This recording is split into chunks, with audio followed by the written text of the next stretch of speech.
Assalamualaikum warahmatullahi wabarakatuh.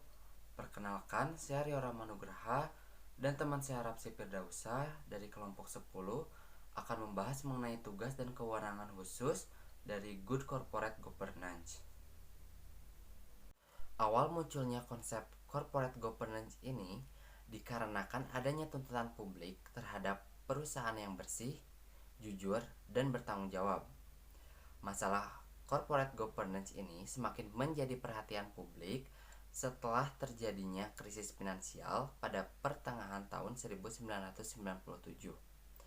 Krisis finansial tersebut terjadi akibat dari lemahnya praktik corporate governance pada perusahaan-perusahaan di kawasan Asia, khususnya di Indonesia.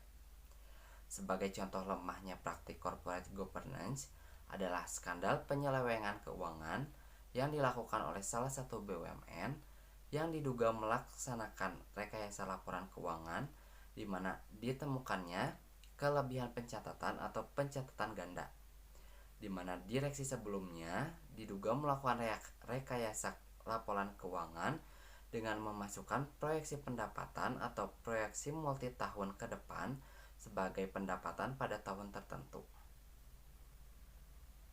Dasar hukum penerapan Good Corporate Governance pada perusahaan tercantum dalam Surat Keputusan Menteri BUMN Nomor KEP 117 MMBU 2002 tentang praktik penerapan Good Corporate Governance pada BUMN yang berisi bahwa prinsip Good Corporate Governance merupakan kaedah, norma, ataupun pedoman korporasi yang diperlukan dalam sistem pengelolaan BUMN yang sehat.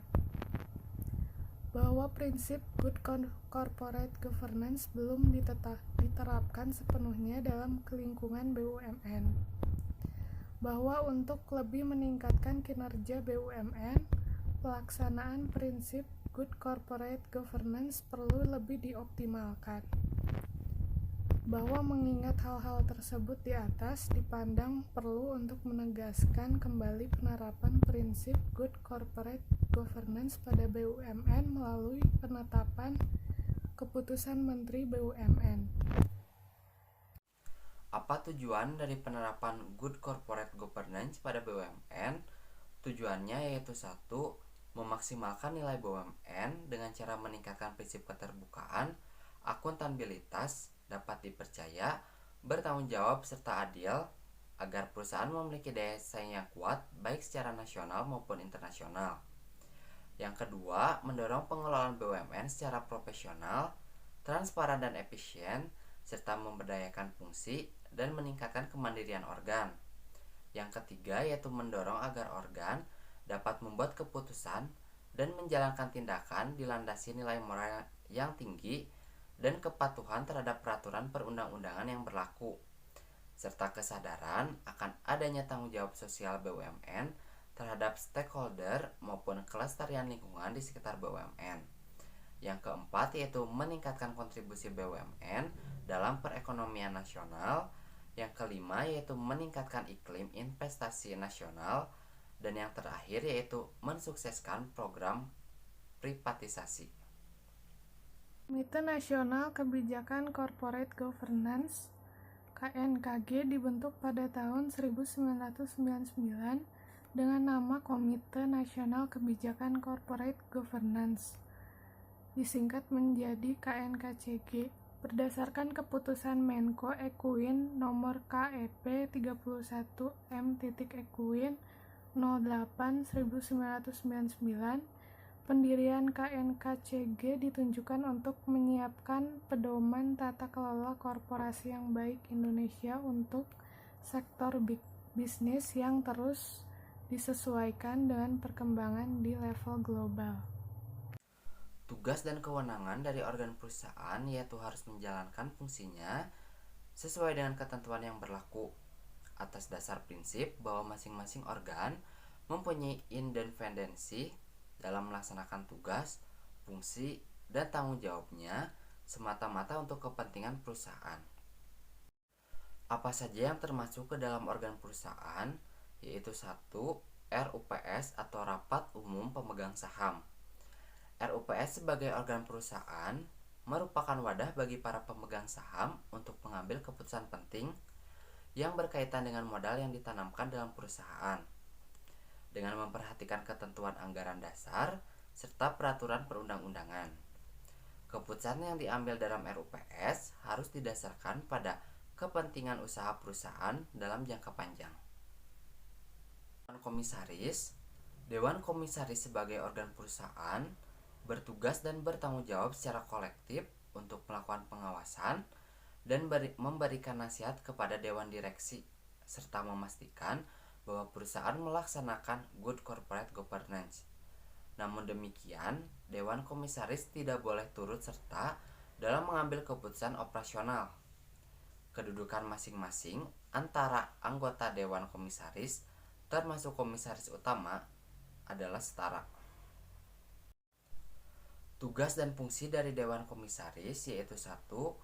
Pengawas dalam menyampaikan laporan pertanggungjawaban pengawasan atas pengelolaan perusahaan oleh direksi. Laporan pengawasan Dewan Komisaris merupakan bagian dari laporan tahunan yang disampaikan kepada RUPS untuk memperoleh persetujuan. Yang kedua yaitu memberikan persetujuan atas laporan tahunan dan pengesahan atas laporan keuangan. RUPS telah memberikan pembebasan dan pelunasan tanggung jawab kepada masing-masing Dewan Komisaris sejauh hal-hal tersebut tercermin dalam laporan keuangan. Yang ketiga yaitu pertanggungjawaban Dewan Komisaris terhadap RUPS merupakan perwujudan akuntabilitas pengawasan atas pengelolaan perusahaan dalam rangka pelaksanaan asas good corporate governance. Organ perusahaan yang ketiga yaitu Dewan Direksi. Dewan Direksi sebagai organ perusahaan bertugas dan bertanggung jawab secara kolegial dalam mengelola perusahaan. Masing-masing anggota direksi dapat melaksanakan tugas dan mengambil keputusan sesuai dengan pembagian tugas dan wewenangnya. Namun, pelaksanaan tugas oleh masing-masing Dewan Direksi tetap merupakan tanggung jawab bersama. Kedudukan masing-masing anggota direksi termasuk direktur utama adalah setara. Fungsi pengelolaan perusahaan oleh Dewan Direksi mencakup 5 tugas utama, yaitu kepengurusan, manajemen risiko, pengendalian internal, komunikasi, serta tanggung jawab sosial.